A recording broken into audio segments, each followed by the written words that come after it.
Hello friend, good evening. আশা করি তোমরা সবাই ভালো আছো।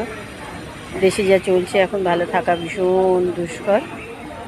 তবে মানুষ আর মানুষ নেই, মনুষ্যত্ব নেই মানুষের মধ্যে। এখন শুধু টেক্কা দিয়ে দিয়ে আছে।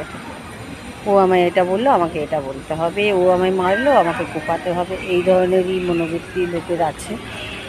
মিলেমিশে থাকার আর দিন নেই কে যে মিলেমিশে থাকবো। ছোটোবেলা থেকে দেখে এসেছি সব ধর্মই আমরা একসঙ্গে মিলেমিশে পালন করেছি, কিন্তু এখন যা শুরু হয়েছে আমার তো মনে হয় না সেদিন আর ফিরে আসবে। তবে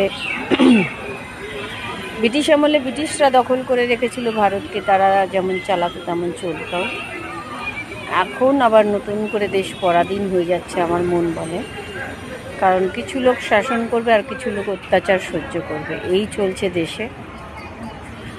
ঈশ্বর বলে কিছু আছে আমার তো মনে হয় না। যদি থাকতো, রাম শান্তপ্রিয় লোক ছিল, রামের নামে এত লড়াই তাহলে হতো না। রাম তো কখনো মনে হয় না কাউকে কখনো কোনো আঘাত করেছে, যেটা আজ হচ্ছে জয় শ্রীরাম বলে আঘাত করা করি। দুদিন আছি দুনিয়াতে, আজ আছি কাল নেই।